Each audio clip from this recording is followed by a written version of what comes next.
भाग्य खुल्यो बाबा मिल्यो बेहद परिवार संगमको अनमोल घडी आनन्दको बहार भाग्य खुल्यो बाबा मिल्यो बेहद परिवार संगमको अनमोल घडी आनन्दको बहार भाग्य खुल्यो।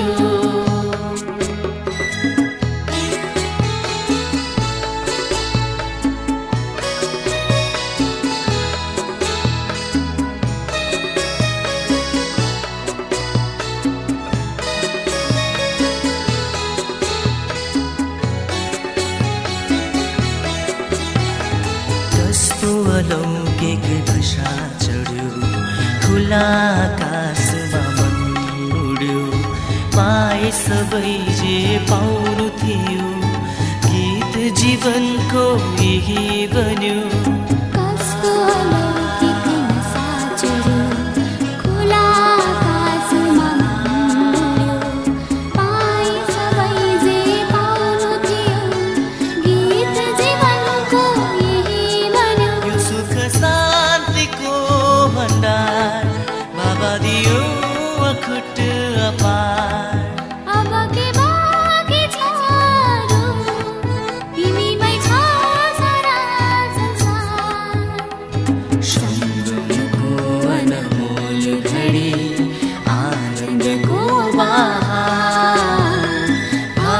खुल्यो बाबा मिल्यो बेहद परिवार संगमको अनमोल घडी आनन्दको बहार भाग्य खुल्यो।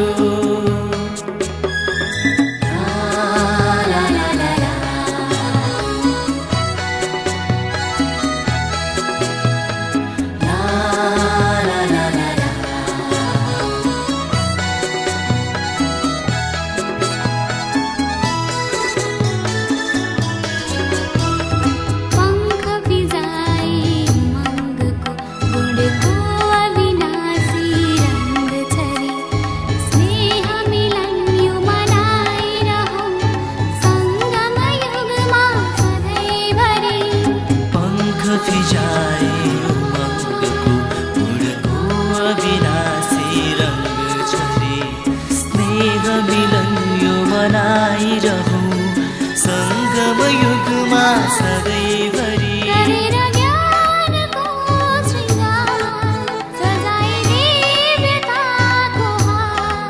हिरा समान बन्यो जीवन बाबा तिमीमा छ आभार संगमको अनमोल घडी आनन्दको बहार भाग्य खुल्यो बाबा मिल्यो बेहद परिवार संगमको अनमोल घडी आनन्दको बहार भाग्य खुल्यो बाबा मिल्यो बेहद परिवार संगमको अनमोल घडी आनन्दको बहार भाग्य खुल्यो।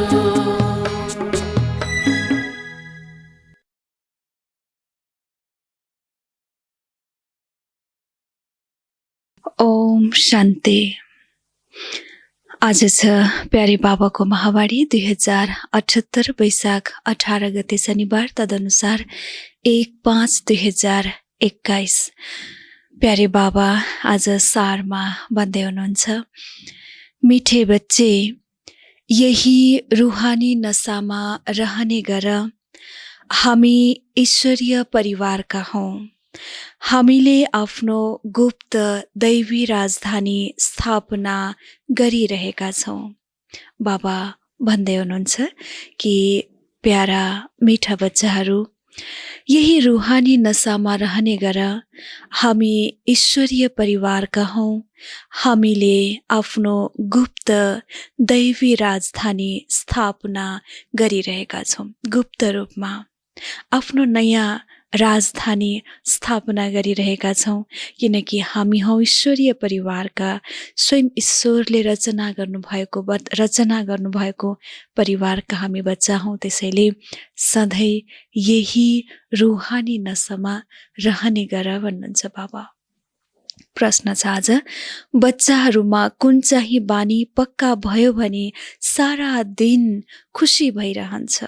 हामी बच्चाहरूमा सारा दिन खुसीमा रहनको लागि कुन चाहिँ बानी पक्का हुनुपर्छ त बाबाले? त्यो बानी आदतलाई पक्का बनाउन खोज्नुहुन्छ भन्नुहुन्छ बाबा। यस्तो आदत जुन आदतले हामीलाई सारा दिन खुसीमा राख्छ, अर्थात् त्यो आदत नहुनको कारणले हाम्रो खुसी हामीबाट हराएर जान्छ। कुन चाहिँ आदत त? हामी सुन्नेछौँ। बाबाको उत्तर छ, भन्नुहुन्छ बाबा, यदि बिहान सबेरै उठेर विचार सागर मन्थन गर्ने बानी छ भने सारा दिन अपार खुसी हुन्छ। बाबाको श्रीमत छ, प्यारा बच्चाहरू, अमृत बेला उठेर आफ्नो बाबासँग मिठा मिठा कुरा गर, विचार गर, हामी अहिले कुन परिवारका हौँ, हाम्रो कर्तव्य के हो। यदि बुद्धिमा रह्यो हाम्रो यो ईश्वरीय परिवार हो, हामीले आफ्नो नयाँ राजधानी स्थापना गरिरहेका छौँ, तब सारा दिन खुसी भइरहन्छ।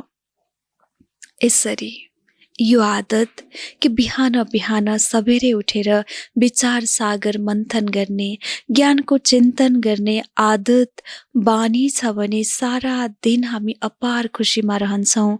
बाबाको श्रीमत छ, बाबाको आज्ञा छ कि प्यारा बच्चाहरू, अमृत बेला उठेर आफ्नो बाबासँग मिठा मिठा कुरा गर, विचार गर, हामी अहिले कुन परिवारका हौँ र यति बेला हाम्रो कर्तव्य के हो। यदि यति कुरा मात्र पनि बुद्धिमा रह्यो भने हामीलाई अपार खुसी हुन्छ। बाबा भन्नुहुन्छ, हाम्रो यो ईश्वरीय परिवार हो, स्वयं ईश्वरले रचना गर्नुभएको परिवारका हामी सन्तान हौँ र हाम्रो कर्तव्य भनेको हामीले यति बेला आफ्नो नयाँ दैवी राजधानी आफ्नै लागि स्थापना गरिरहेका छौँ। यदि यति कुरा मात्र चिन्तनमा रहन्छ, बुद्धिमा रहन्छ भने पनि सारा दिन हामीलाई खुसी भइरहन्छ। त्यसैले यो आदत राख्नु छ, बिहान उठेर ज्ञानको चिन्तन गर्ने कि म कुन परिवारको हुँ र यति बेला मेरो कर्तव्य के हो। यी दुई चिजको याद र स्मृतिले पनि हामीलाई बेहद र अथाह खुसी दिन्छ र हामी सारा दिन खुसी खुसीले बिताउँछौँ। ओम शान्ति। बच्चाहरूलाई थाहा छ यो रुहानी परिवार हो, त्यो सबै हो लौकिक परिवार। हामीसँग भएको सबै लौकिक परिवार, यति बेला प्राप्त गरेको हाम्रो यो हो रुहानी परिवार। यो हो रुहानी परिवार, रुहानी बाबाको यो परिवार हो। जसरी लौकिक घरमा माता पिता बच्चाहरू हुन्छन्, त्यो भयो हदको परिवार। तिमी अहिले बेहदको परिवारका भयो। बच्चाहरूले गाउने पनि गर्छन्, तिमी माता पिता, त्यसैले परिवार जस्तै भयो। गाइन्छ, भगवान नै हाम्रो माता पिता बन्धु सखा सबै चिज, यसरी भनिन्छ। त्यसैले यदि भगवानसँग बाबासँग त्यो सर्व सम्बन्ध जोड्छौँ भने त यो हाम्रो बेहदको परिवार भयो। रचयिताका रचना भए हुन त बच्चाहरू उहाँका रचना हुन्, तर जानेका छैनन्। तिमी बच्चाहरूले अहिले जानेका छौ, अवश्य बेहदका बाबाको यो परिवार हो, ईश्वरीय विश्वविद्यालय। यसको लागि गायन पनि छ, विनाशकाले प्रीत बुद्धि विजयन्ती। विनाश कालमा, अन्तिम घडीमा जसको भगवानसँग ईश्वरसँग प्रीत बुद्धि हुन्छ उसको नै विजय हुन्छ। त्यसैले गायन छ अन्तिम समयको। यस्तो परिवारको कहिले पनि गीतामा गायन छैन। तिमी ईश्वरीय परिवारले गुप्त दैवी राजधानी स्थापना गरिरहेका छौ, कसैलाई पनि थाहा छैन। तिमीलाई थाहा छ नसा छ जसले बाबालाई याद गर्छन् उनीहरूलाई नसा हुन्छ। देह अभिमानमा आउनाले त्यो नसा उत्रिन्छ। यो ईश्वरीय परिवार हो। हामी घर जानु छ, फेरि दैवी राजधानीमा आउँछौँ। त्यहाँ हुन्छ दैवी परिवार, त्यो हो आसुरी परिवार, यो हो ईश्वरीय परिवार। रूहानी बापदादाका बच्चाहरू भाइ बहिनी हौ। यो हो रूहानी प्रवृत्ति मार्ग। सत्य युगमा ईश्वरीय परिवार भनिँदैन। जो गायन छ ईश्वरीय परिवारको केवल सङ्गम युगमा मात्रै रहन्छ, जहाँ स्वयं भगवान मातपिता बनेर आमा बुवा बनेर हाम्रो पालना गर्नुहुन्छ, शिक्षक बनेर पढाउनुहुन्छ र सद्गुरु बनेर स्वयं वरदान लुटाउनुहुन्छ। त्यसैले हामी सबै आत्माहरू आपसमा भाइ भाइ अर्थात् भाइ बहिनी भयौँ र हाम्रो यो बेहदको परिवार रूहानी परिवार भयो। यस्तो परिवार केवल यो क्षण यो समय बाहेक अरू कुनै पनि समयमा कुनै पनि युगमा मिल्न सक्दैन। बाबा बताउनुहुन्छ सत्ययुगको परिवारलाई पनि ईश्वरीय परिवार भनिँदैन, त्यहाँ दैवी परिवार हुन्छ। यो ईश्वरीय परिवार धेरै बेजोडको छ। तिमीले जानेका छौ अहिले हामीले ईश्वरीय परिवार दैवी राज्य स्थापना गरिरहेका छौँ। यस प्रकारले आफूसँग कुरा गर्दै विचार सागर मन्थन गर्नुपर्छ। बिहान सबेरै उठेर यादमा बस, तब विचार सागर मन्थन गर्ने बानी पर्छ। उमङ्गमा आउँदै जान्छौ। जब अरू सबै मनुष्य निन्द्रामा सुतेका हुन्छन्, तिमी त्यस समयमा जाग्छौ। तिमीले बिहान सबेरै उठेर यस्तो यस्तो ख्याल गर्नुपर्छ। फेरि हेर तिमीलाई कति खुसी रहन्छ। त्यसरी आदत हामी बनाऊ। सबैको आदत त छ, फेरि पनि कहिलेकाहीँ ढिला सुस्ती हुन्छ, बिर्सिन्छौँ। बाबा भन्नुहुन्छ होइन, यो आदत बनाऊ बिहान उठेर ज्ञानको चिन्तन गर्ने, मन्थन गर्ने कि म यति बेला कुन परिवारको हुँ, मेरो कर्तव्य के हो, कसले मेरो परवरिश पालना गरिरहनु भएको छ। यति मात्र ख्याल गर्छौँ भने पनि हामी अनुभूति गर्न सक्छौँ दिनभर हामीलाई कति खुसी हुन्छ। बाबा बताउनुहुन्छ तिमीले बिहान सबेरै उठेर यस्तो यस्तो ख्याल गर्नुपर्छ। फेरि हेर तिमीलाई कति खुसी रहन्छ। जुन श्रीमत मिल्छ त्यसमा चल्नुपर्छ। बाबाद्वारा मिलेको श्रीमतमा हामीलाई चल्नुपर्छ। तिमीलाई धेरै खुसी हुन्छ। ईश्वरीय परिवारको याद आउँछ। आसुरी परिवारबाट दिल हट्दै जान्छ।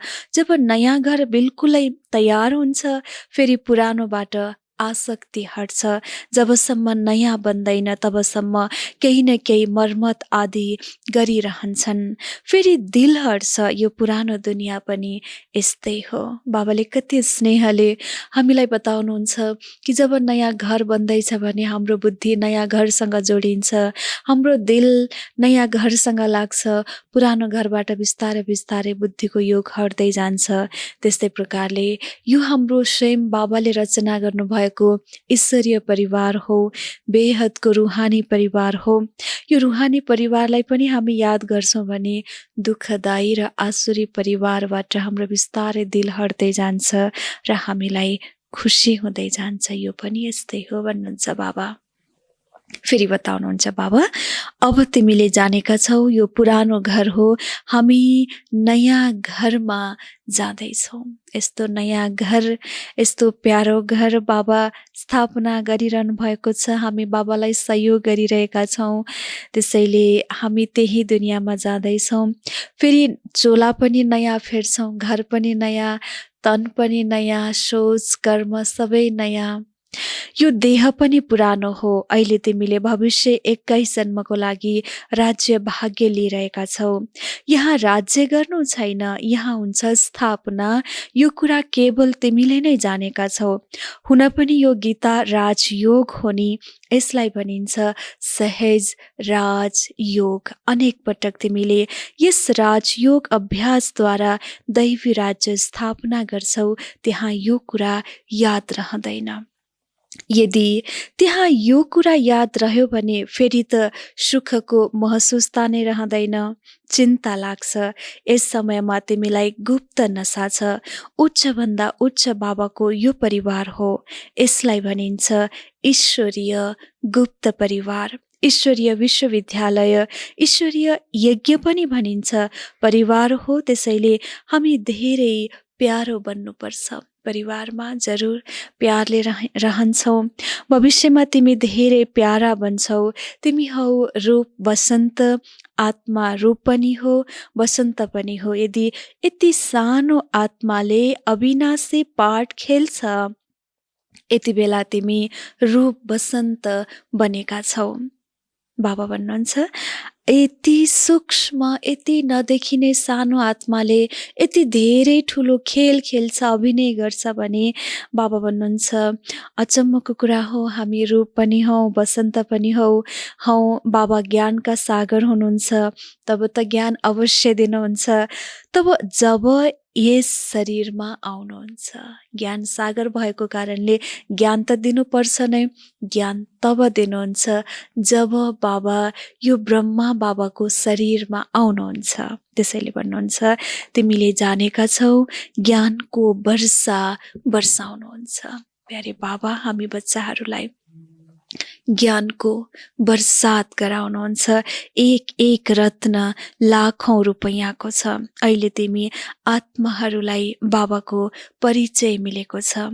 बाबाले स्मृति दिलाउनु भएको छ। तिम्रो बुद्धिमा छ यो 84 चक्र कसरी फिर्छ। त्यसैले तिम्रो नाम नै छ सोदर्शन चक्रधारी। विष्णु वा लक्ष्मी नारायण सोदर्शन चक्रधारी थिएनन्, उनमा यो ज्ञान हुँदैन। विष्णुमा न त लक्ष्मी नारायणमा नै सोदर्शन चक्र थिएन र उनीहरूमा यो ज्ञान पनि हुँदैन र त्यो चक्र पनि हुँदैन। अहिले आत्मालाई यो ज्ञान मिलेको छ। सृष्टिको चक्र कसरी फिर्छ। हुन त त्रिमूर्ति भन्छौ तर पनि शिवलाई देखाउँदैनन्। त्रिमूर्ति भनेर भनिन्छ तर बाबालाई रचनाकारलाई नै देखाउँदैनौ। त्रिमूर्तिका धेरै चित्र देखेका छौ। साकारमा प्रजापिता ब्रह्मा त यहाँ छन्। यी भए धेरै पुराना ग्रेट ग्रेट ग्रान्डफादर। त्यसरी साकारमा बाबा प्रजापिता ब्रह्मा बाबा यहाँ हुनुहुन्छ। बाबा धेरै पुरानो हाम्रो आदि रतन हाम्रो हुनुहुन्छ ग्रान्डफादर, अर्थात् ग्रेट ग्रेट ग्रान्डफादर। त्यसैले यो भयो प्रजापिता ब्रह्माको वंशावली। बाबाले सृष्टि रच्नुहुन्छ ब्रह्माद्वारा। त्यसैले ब्रह्मा ठुला भए नि देखाउँछन् पनि वृद्ध। त्यसैले ब्रह्माको तस्बिरलाई जहिले पनि वृद्ध देखाइन्छ, किनकि आदि पिता भएको कारणले, सृष्टिको ग्रेट ग्रान्डफादर भएको कारणले, त्यसैले बाबाको चित्र जहिले पनि वृद्ध अवस्थाको देखाइन्छ। यिनले 84 जन्मको चक्कर लगाएका छन्। अहिले तिमीले यी कुरालाई बुझिसकेका छौ, यो पनि जानेका छौ बाबाका त सबै बच्चाहरू हुन्। आत्माहरूलाई बाबाको परिचय दिनु छ। अहिले विश्वको धेरै कल्याण भइरहेको छ। सबै आत्माहरू पवित्र भएर मुक्तिधाममा जान्छन्। बाबा भन्नुहुन्छ तिमी छौ नै सारा विश्वको सेवामा। तिमी अहिले थोरै मात्र छौ जसले यी कुरालाई बुझ्छौ। त्यसैले सारमा सम्झाइन्छ प्यारा बच्चाहरू मन मना भव। बेग्लै पनि सम्झाइन्छ जे छ त्यो दैवी राजधानी स्थापना गर्नमा लगाऊ। आफूसँग जे छ तन मन या धन जे छ आफ्नो दैवी राजधानी स्थापना गर्नको लागि लगाऊ भन्नुहुन्छ बाबा। बापू गान्धीजीले के गर्थे? उनले पनि राम राज्य चाहन्थे। कस्तो अनौठो खेल छ नि। अहिले तिमीले साक्षी भएर खेल हेर्छौ। तिमीलाई हाँसो लाग्छ कहाँको कुरा कहाँ लिएर जान्छन्। त्यसरी बापुजीको पनि चाहना थियो नयाँ दुनियाँको स्थापना, राम राज्यको स्थापना। तर बापुजीले स्थापना एकले त बिना राम त बिना स्वयं परमात्मा त स्थापना सम्भव छैन। त्यसैले हामी नै अहिले सच्चा रूपमा बापुजीको साथमा आफ्नो नयाँ राज्य स्थापना गरिरहेका छौँ र कहाँको कुरा कहाँ लिएर गइदिएका छन्। त्यसैले सारा खेल हामीलाई सम्झिँदाखेरि कहिलेकाहीँ हाँसो पनि लाग्छ। कति अटपटे कुरा छन्, कताको कुरा कहाँ लगेर जोडिदिएका छन्। त्यसैले सारा खेललाई हामीले साक्षी भएर हेर्नु छ, किनकि सृष्टिको आदि पिता स्वयं ब्रह्मा बाबा र शिव बाबा हामीलाई रहस्ययुक्त ज्ञान यति बेला सम्झाइरहनु भएको छ। बाबा भन्नुहुन्छ ड्रामा अनुसार दुनियाँको गति बिग्रेको छ। फेरि बाबा आएर सद्गति गर्नुहुन्छ। यति बेला सबैको गति बिग्रेको छ, तर बाबा आएर फेरि बिग्रेको गतिलाई नै सद्गति गर्नुहुन्छ। तिमी बच्चाहरूलाई नसा चढेको छ। कुन चाहिँ नसा भन्नुहुन्छ बाबा? हामीलाई जरुर रूहानी नसा चढेको छ। उहाँ हुनुहुन्छ सारा विश्वका निराकार बापुजी। हाम्रो बाबा सारा विश्वको निराकार बापुजी। यी ब्रह्मा पनि कसका बच्चा हुन्? शिव बाबाका। उहाँ कसका बच्चा? यी माताहरूले भन्छन्। जरुर बाबा भन्नुहुन्छ प्यारो बाबा हाम्रो निराकार बापुजी हुनुहुन्छ र ब्रह्मा बाबा शिव बाबाको बच्चा हुनुहुन्छ भने फेरि शिव बाबा कसको बच्चा त? बडो अनौठो प्रश्न बाबाले गर्नुभएको छ। निराकार बापुजीको बच्चा पहिलो ब्रह्मा बाबा, त्यसैले फेरि निराकार शिव बाबा कसको बच्चा त? बडो भाग्यको कुरा हो। स्वयं भगवानलाई हामी यस समयमा आफ्नो ती आत्मा जसले स्वयं भगवानलाई पनि आफ्नो बच्चाको रूपमा एडप्ट गर्नु भएको छ, आफ्नो बनाउनु भएको छ। त्यसैले बाबाले बडो नसाले भन्नुहुन्छ शिव बाबा कसको बच्चा? यी माताहरूले भन्छन् शिव बाबा हाम्रो बच्चा हो। यति नसा, यति अहो सौभाग्य यति बेला हाम्रो माताजीहरूलाई छ जसले स्वयं भगवानलाई पनि आफ्नो बच्चा बनाउनु भएको छ। यो शिव बाबाको खेलपाल। बाँकी ध्यान साक्षात्कारमा त मायाको धेरै प्रवेशता हुन्छ।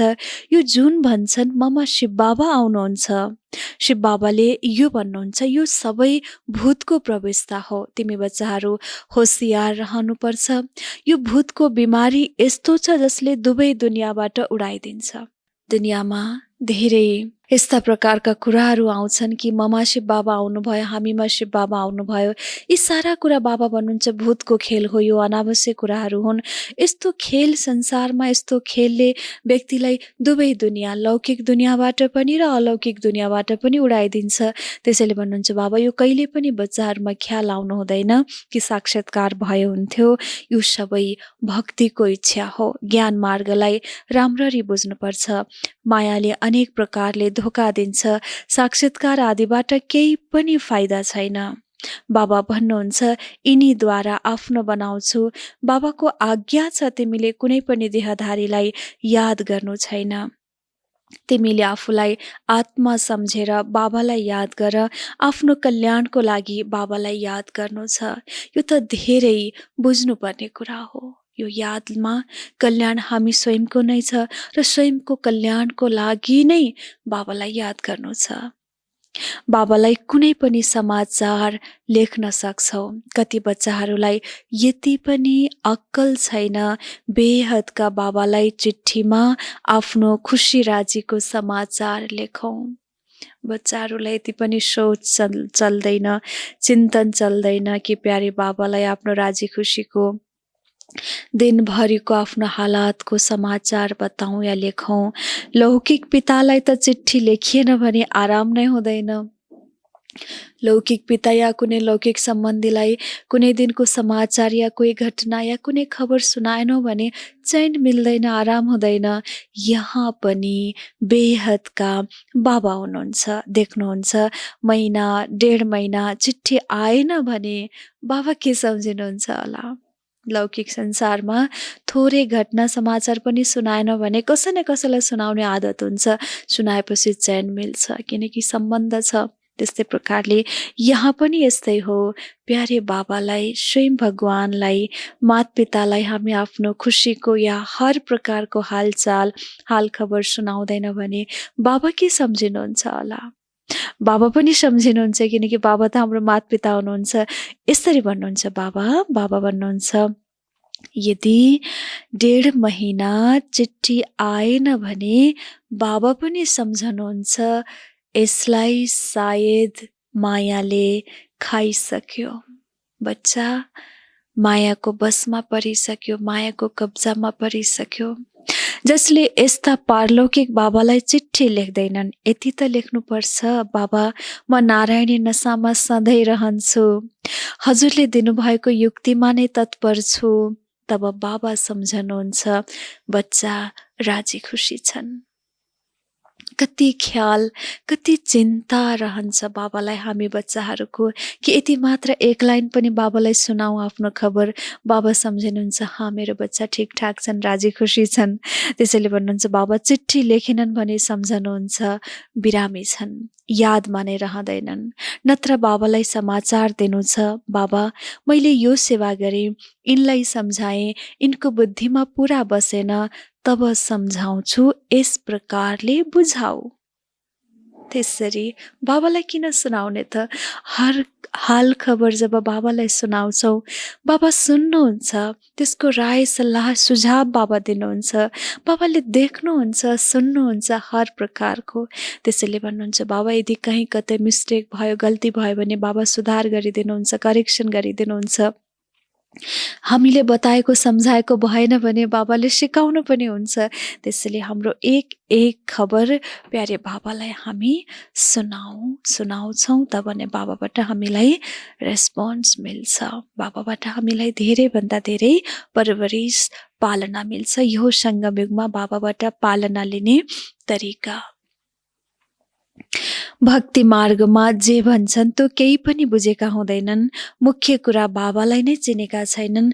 बाबालाई जान्नाले सद्गति हुन्छ, बाबालाई नजान्नाले बिल्कुलै दुर्गति भएको हो। हरेक आत्माको यति बेला दुर्गति अर्थात् तल झर्दै गएका छौँ, दुखी हुँदै गएका छौँ, हाम्रो गति कमजोर बन्दै गएको छ। किन त? केवल बाबालाई नजान्नाले।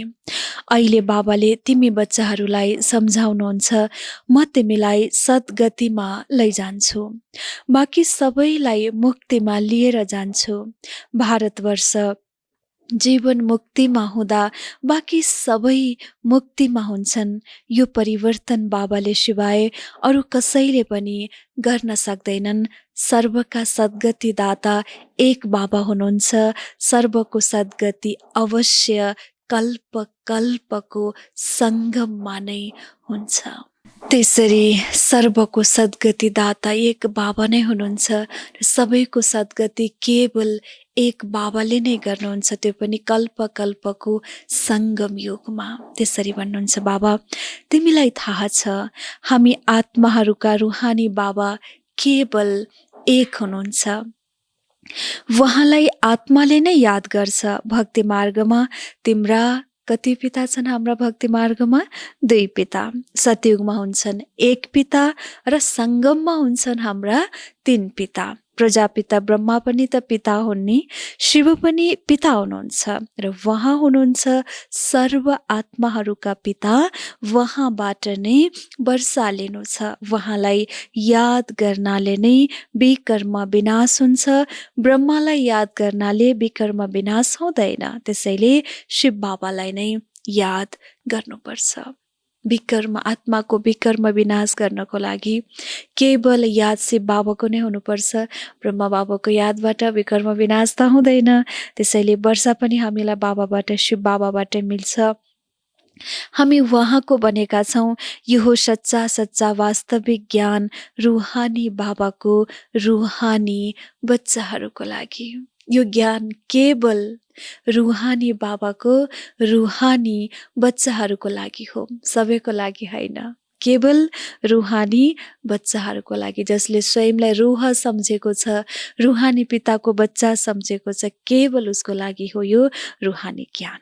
बाँकी सबै छन् देह अभिमानी पतित मनुष्यले जे कार्य गर्छन् त्यो पतित नै गर्छन्। दान पुण्य आदि जे गरे पनि त्यो सबैले पतित नै बनाउँछ।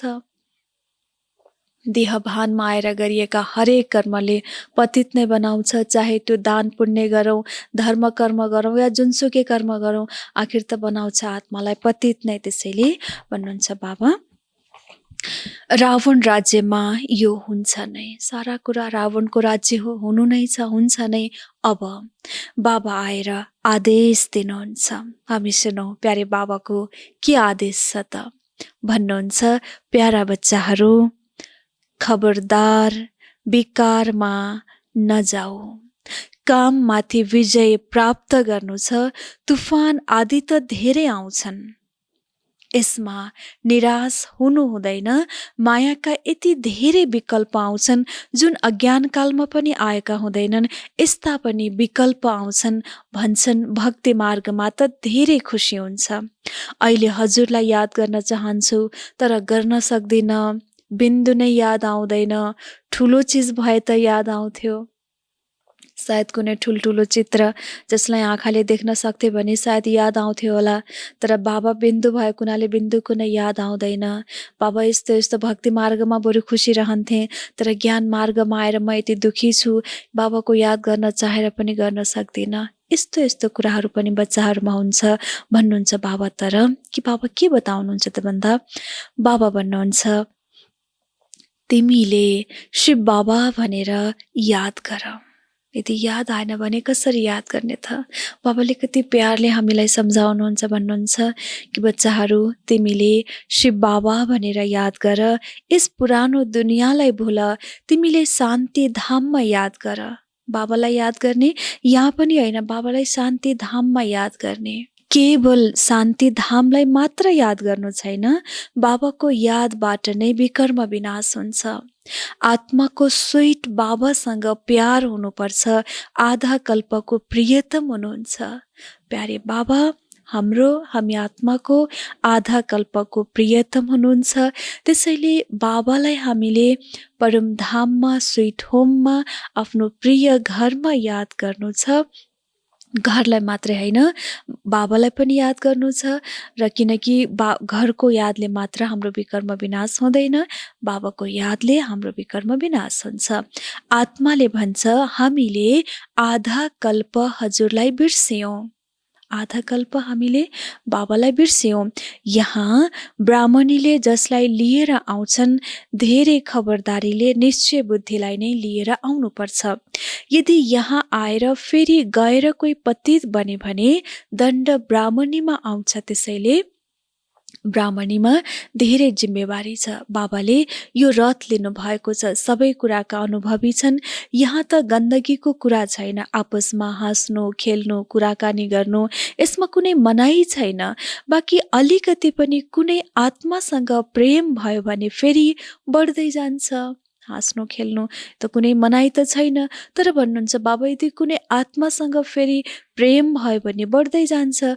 उसैको याद आइरहन्छ, बाबाको याद त आउँदैन। त्यसैले यसबाट पनि पर जानुपर्छ। साइलेन्सको अभ्यास बाबाले हामीलाई किन सिकाउनु भएको त? केवल एक बाबाको याद नै बुद्धिमा बसिरहोस्, यसको लागि भन्नुहुन्छ बाबा। अहिले तिमी घरमा बसेका छौ वा सतयुगमा बसेका छौ? बाबाको प्रश्न। घरमा छौ या हामी सतयुगमा छौ? सबैजनाले बाबालाई उत्तर दिइसक्नु भएको छ। सबैले बताउनु बाबाले सुनिसक्नु भयो। त्यसैले भन्नुहुन्छ बाबा, हाँ बच्चाहरू, घरमा। किनकि बाबाले बच्चाहरूलाई घरमा पढाउनुहुन्छ। हामी सबै कहाँ बसेर पढ्दैछौँ? आफ्नो आफ्नो घरमा। तिमीहरू सबैको यो घर हो।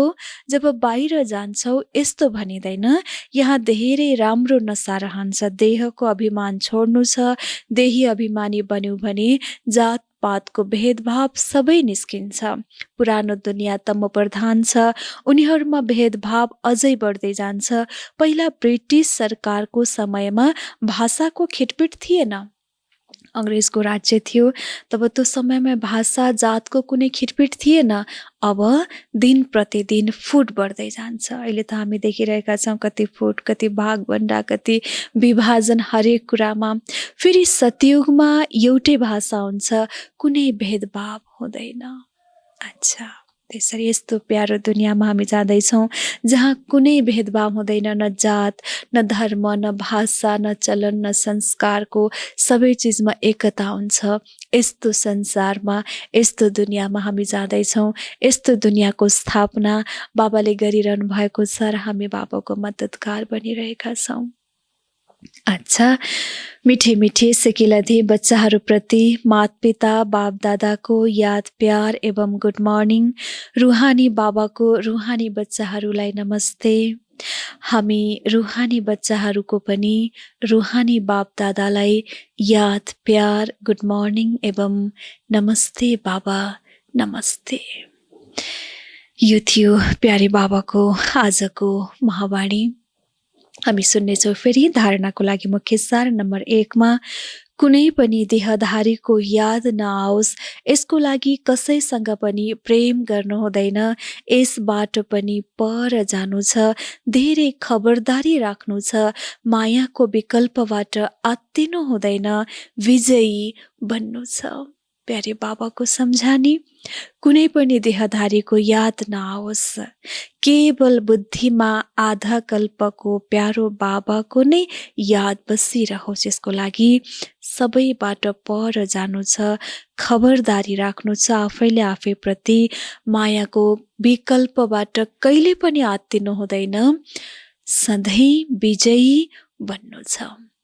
नम्बर 2, ध्यान साक्षात्कारमा मायाको धेरै प्रवेशता हुन्छ। यस भूतको प्रवेशताबाट आफूलाई बचाउनु छ, बाबालाई आफ्नो सच्चा सच्चा समाचार दिनु छ। किनकि कलियुग हो नै भूतको दुनियाँ। जुनसुकै बेलामा ध्यान साक्षात्कारमा यो भूतको प्रवेशता हुन सक्छ। त्यसैले यसबाट आफूलाई बचाउनु छ। कुनै इच्छा राख्नु छैन मलाई ध्यान या साक्षात्कार होस्। बाबा भन्नुहुन्छ बाबालाई आफ्नो हरेक खबरहरू, हरेक समाचारहरू केवल बाबालाई सुनाउनु छ। आजको प्यारे बाबाको अति नै शक्तिशाली सङ्घारी स्वरूपको वरदान छ। बाबा भन्नुहुन्छ आजको वरदान हामी सबै ध्यानले सुनौँ। शक्ति रूपको स्मृतिद्वारा पतित संस्कारलाई, बाबा बताउनुहुन्छ, शक्ति स्वरूपको स्मृतिद्वारा पतित संस्कारहरूलाई नाश गर्ने काली रूप भव। आफ्नो शक्ति रूपको स्मृतिद्वारा भएका जति पनि पतित संस्कारहरूलाई क्षणमै नाश गर्नेवाला काली रूप भव। सदा आफ्नो यो स्वरूप स्मृतिमा रहोस्। म सर्वशस्त्रधारी शक्ति हुँ। म आत्मा सर्वशस्त्रधारी, हरेक शस्त्रले सुसज्जित शक्ति स्वरूपा शक्ति हुँ। म पतित पावनी माथि कुनै पतित आत्माको नजरको छाया पनि पर्न सक्दैन। पतित आत्माको पतित संकल्प पनि चल्न नसकोस्। आफ्नो यस्तो पावरफुल ब्रेक हुनुपर्छ। हामी बच्चाहरूमा यस्तो किसिमको पावरफुल ब्रेक हुनुपर्छ कि कुनै पतित आत्माको पतित नजरको छाया पनि पर्न नसकोस्। यदि कुनै पतित आत्माको प्रभाव पर्छ भने यसको अर्थ हुन्छ, यदि आत्माको प्रभाव पर्छ भने, आत्मा प्रभावित हुन्छ भने यसको अर्थ हो प्रभावशाली छैनौ, स्वयं प्रभावशाली बनेका छैनौ। जो स्वयं संहारी छ ऊ कहिले कसैको शिकार बन्न सक्दैन। जसको रूप संहारी छ, जसले स्वयं खत्म गर्छ भने जो संहारिणी हो ऊ कसैको पनि शिकारी बन्न सक्दैन। यस्तो काली रूप बन जसले गर्दा कसैले तिम्रो सामुन्यमा यस्तो संकल्प गर्छ भने पनि उसको संकल्प, बाबा भन्नुहुन्छ, मूर्छित होस्। यस्तो किसिमको संहारिणी स्वरूप, आसुरी संस्कारलाई संहार गर्नेवाला काली रूप भव। प्यारे बाबाको वरदान हामी सबैले स्वीकार गर्यौं। हामी जब स्वयंलाई सम्पूर्ण शस्त्र अस्त्रले सुसज्जित शस्त्रधारी शक्ति सम्झन्छौँ तब नै कुनै पनि पतित सङ्कल्पको छाया या प्रभाव हामीमा पर्न सक्दैन र हामी कसैको पनि कुनै पनि सङ्कल्पको शिकार बन्न सक्दैनौँ, किनकि हामी स्वयं हौँ संहारिणी। जो स्वयं संहारिणी छ ऊ कहिले पनि शिकारी बन्दैन र उसको सङ्कल्पले अन्यको विकल्प सङ्कल्पलाई पनि मूर्छित बनाइदिन्छ। प्यारे बाबाको आजको काली स्वरूपाको वरदान स्लोगनमा भन्नुहुन्छ बाबा, रोयल रूपको इच्छाको स्वरूप, रोयल रूपको इच्छाको स्वरूप नाम मान र सान हो, यसबाट न्यारा बन। रोयल रूपको इच्छाको स्वरूप, रोयल रूपमा आउँछ इच्छाहरू पनि त्यो हुन् नाम मान र सान। यी तीन चिजहरू रोयल रूप हुने इच्छाका, त्यसैले यी सबै चिजबाट पनि आफूलाई एकदमै न्यारा राख्नुपर्छ, न्यारा बन्नुपर्छ, किनकि मायाको प्रभावमा पर्यौँ भने फेरि हामी शिकारी बन्छौँ, कमजोर बन्छौँ, मायाको छाया हामी माथि पर्छ। त्यसैले यी सबै चिजबाट स्वयंलाई राख्नु छ सधैँ न्यारा र बाबाको प्यारा। यो थियो प्यारे बाबाको आजको महावाणी, बाबाको शिक्षा, बाबाको सावधानी, बाबाको सम्झानी। साँच्चै कि आत्मालाई यति खुसी दिन्छ, यति शक्ति भरिदिन्छ, आत्मा भित्रभित्रै गदगद बन्छ। कलियुगी दुनियाँका सम्पूर्ण दुःख शान्तिका समाचारको प्रभाव हामीमा पर्दैन, आसुरी संस्कारको प्रभाव हामीमा पर्दैन, बाहिरको कुनै छायाको मायाको प्रभाव हामीमा पर्दैन। यस्तो किसिमको छत्र छाया केवल बाबाले हामीलाई सङ्गम युगमा दिनुभएको छ। हामी ती भाग्यशाली आत्मा हौँ जसले प्यारे बाबाको छत्र छायालाई आफ्नो पालनाको रूपमा पाएका छौँ। यही पढाइबाट नै प्यारे बाबाले हामी आत्माको परवरिश पालना गरिरहनु भएको छ। यो पालना ती बच्चालाई मिल्छ जो केवल स्वयंलाई रूह सम्झन्छ, रूहानी परिवारको सम्झन्छ, किनकि संसारमा धेरै बच्चा छन् तर सबैले आफूलाई न त रूह सम्झन्छन्, न रूहानी परिवारको सम्झन्छन्, न रूहानी पितालाई नै जान्दछन्। ती मध्येका करोडौँ मध्येका हामी ती भाग्यशाली बच्चाहरू हौँ जसले रूहलाई पनि जानेका छौँ, रूहानी पितालाई पनि जानेका छौँ, रूहानी परिवारलाई पनि जानेका छौँ। त्यसैले दिनभर यही खुसी रहोस् हामीलाई, म को हुँ, कुन परिवारको हुँ, कसको हुँ र मेरो कर्तव्य के हो। यति स्मृतिले मात्र पनि हामीलाई कैयौँ खुसी दिन्छ। सारा दिन स्वयं पनि खुसीमा रहौँ र अन्यलाई पनि यो खुसीको भाइब्रेसन्स हामी फैलाउँ। अच्छा, ओम शान्ति।